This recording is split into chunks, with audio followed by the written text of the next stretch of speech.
Hello. I was clearing my hard disk and I come across this code I programmed some years ago about genetic algorithms using bit strings. Now, this code, uh, genetic algorithm works in a very simple way, but the way you program it can be different from the others. So this is my approach, many years back in programming. Very simple genetic algorithm simulation using C++. Obviously, C++ code works in both Windows, Mac, and Linux. But this was programmed in Linux back then. But I've sort of just use it in the Mac environment. Now I've got a drawing tool here, the Wacom tablet, so I can easily draw the concepts of a genetic algorithm. Just to show how the simulation is being carried out. Genetic algorithms basically goes through a few steps in order to reach a maximum fitness. So you start by having a population. So you create a population, okay, of chromosomes. Okay, and that can be any numbers. It can be, depending on the difficulty of the problem, it can be any numbers that you put in. It can be 150. But for generating bit strings, it's simpler. So you create a population, and then you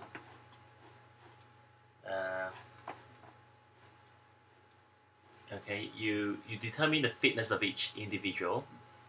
So that's the next step. Okay, so you determine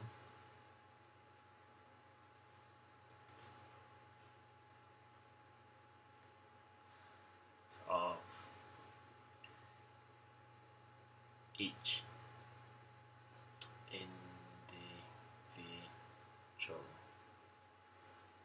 Okay, so that's the next step. So this is a flow chart. Okay, so this comes down. Okay, and you check. So you start from a generation of 0, and then you check. Okay, you do a check to see if the generation is over maybe 5, maybe 10, maybe 100 generation. Okay, if it is, then you end and display the results and whatever. Okay, and if it's not over the generation you want it to be, you select the next generation. Okay, so that's a selection process.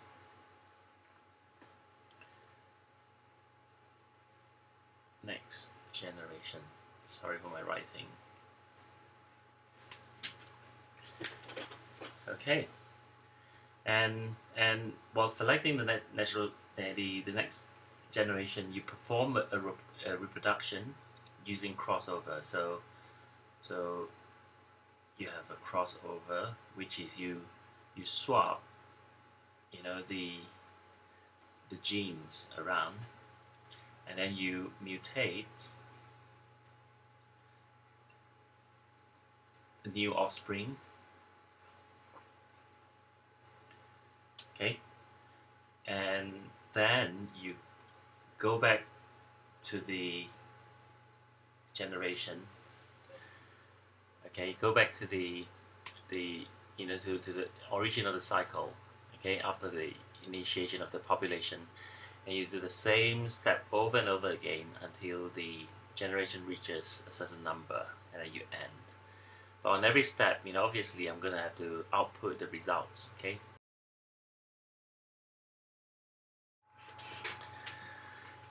Okay, so let's have a look at the code.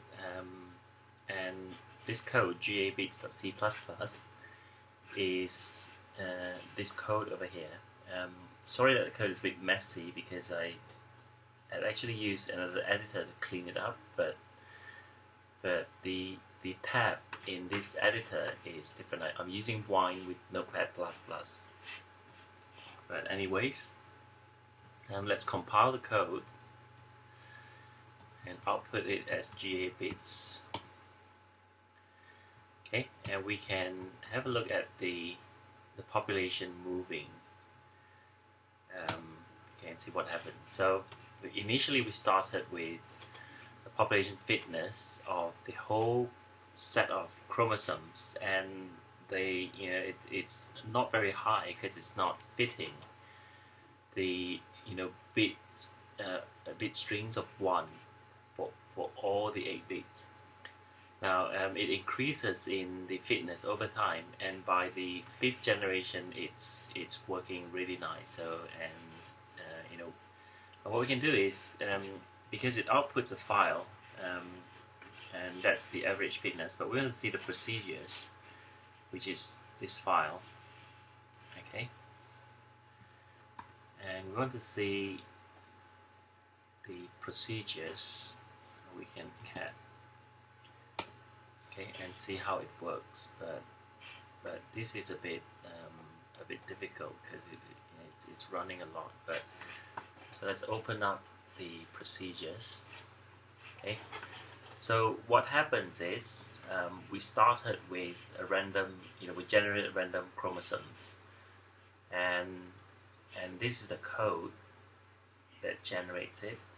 So we set a random set of chromosomes stored in this this initial two-dimensional array. Okay, so you've got rows and columns. The columns are the genes and the rows are the chromosomes. So if I've got 150 chromosomes, it's going to store 150 rows of chromosomes with a maximum of 9 genes in the column. So it looks like this. Okay, so I've got 150 chromosomes and they're all random. Okay, assigned random variable. Initially you have a fitness testing.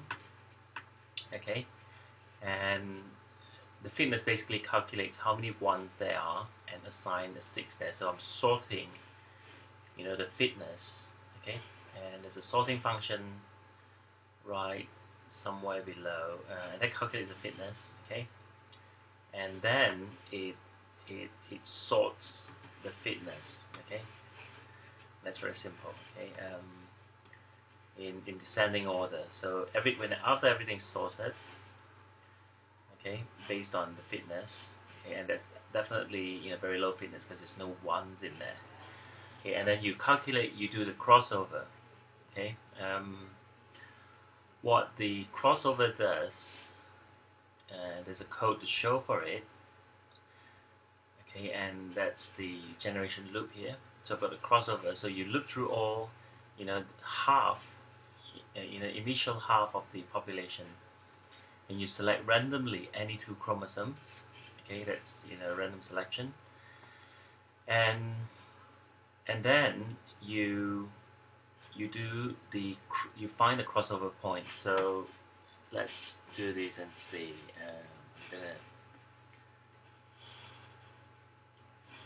I'm gonna move this. That leaves a little gap. I was wondering if I could.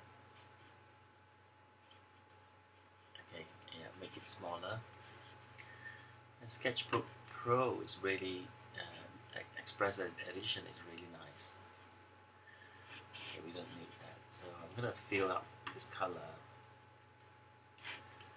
Okay, so it's even. Okay. Now, so amongst the top 50, I select any random 2 random chromosomes, 1, 2, 3, 4, 5, 6, 7, 8. Okay, say that's the first one, and I'd like to have a second one. Okay, variables. Okay, 1, 2, 3, 4, 5, 6, 7, 8. 6, 7, 8. Okay, so there's 8 of them, and you copy from chromosome 1 of the crossover. So you're creating 2 offsprings from here. So you can actually pick the first one, randomly anyone, and you can pick this one too. So you're swapping it. Okay, so you're swapping this one. So 1, 0, 1. That's the third one, isn't it? So the third one becomes 0. This one comes down here. Okay, and then you continue with this, and it all remains the same. And this is the fourth one. So you've got 1, 1, 0. The fourth one, you have to swap it. So this one comes down to the fourth one, and that's 0. And you continue with your other bits. Okay, so that's a crossover over point, and that's what the code does. After that process, in the crossover, you get to the mutation stage. So what you do this for, you recreate. If you've got initially 150 chromosomes as a population, you select all of them, and you recreate the next generation of the population with this crossover, and then coming down, you're doing the mutation, which is essentially picking. Okay, that's the first set, and that's the second set of chromosomes. So you can pick randomly, let's say this one. Okay, and over here you pick another one randomly. Okay, and you if this is 0, you change it to 1. If it's 1, you change it to 0. So you're basically mutating it. So 0, 0, 1, 0, 1, 0, 1, 1, 1, 0, 0, 1, 1, 1, 1. Okay, and this becomes the next generation. Okay, and that's very simple. So after a little while, you can see that it is improving. Okay, so you just basically chromosome 43 with chromosome 5, and you have a crossover point of 7. Okay, right. Okay, a crossover 5 and 7. So actually, this is another way of doing it, but it's actually, if it's a 7th one, it's this one. So you're swapping both, okay, for one, and swapping the other one for that. That's the right way. Okay. Now, and you can see that it's improving. Fitness is improving.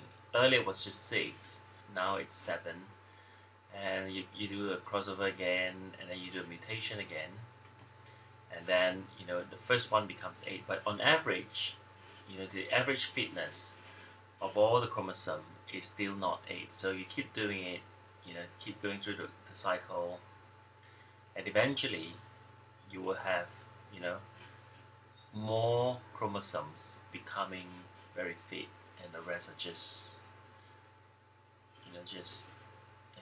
overall it's improving in its fitness, and you keep doing it until you reach a population that is all the same, which loses diversity, but anyways, you get the point.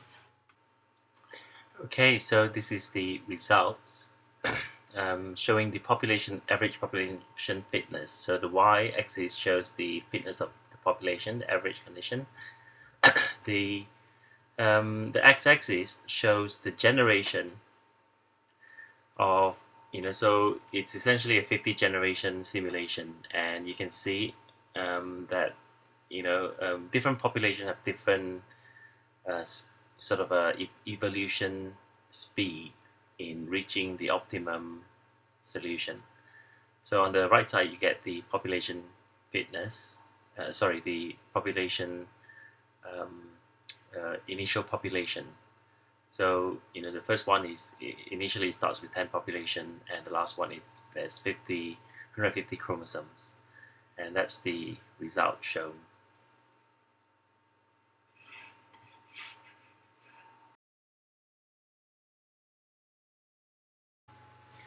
We'll open up the code.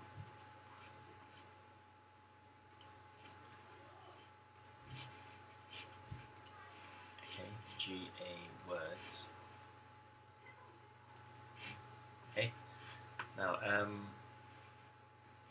new website, so that's very old. So the goal of this is the same thing, except that it uses words. And what word? Well, the solution is hello world, but the alphabets are the random individuals. Okay, so we've got this this set of alphabet, and we're trying to evolve to a state that we reach a fitness like this, and that's the fitness hello world. Now let's just run it and see. Okay, so we're going to use G++, GA words. Okay, output GA words. So let's see what happens. Okay, so you started with a population fitness which is not very high, and that's just a jumble of words. Okay, now as it proceeds along, you can see that certain words fall into hello world, isn't it? So certain words fall into a very a better fitness. Okay, and as you proceed along, you can see that it's evolving. Okay, to the point where we reach, we've got hello, but word, because of mutation, is still not very high. So what we can do is to increase the generation. Okay, maybe 50 generation isn't enough. Increase it to maybe 80, and that should do the job. Okay, it is still not doing very well. Let's increase it to 150. See what happens.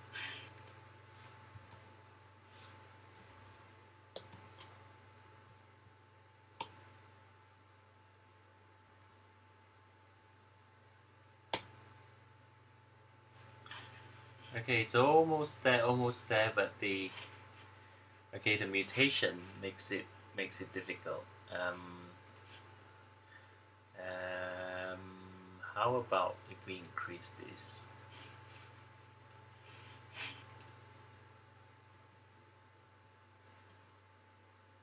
Okay, so we've got perfect fit, because as we increase the chromosomes, there's a higher probability of actually getting the fittest solution, which is hello world. Okay, as you see, look at the evolution. So we're not very fit, from one star, we're reaching all the way where we become quite fit. Okay. Now, what if we have a smaller generation of say 30? Can more chromosomes contribute to that?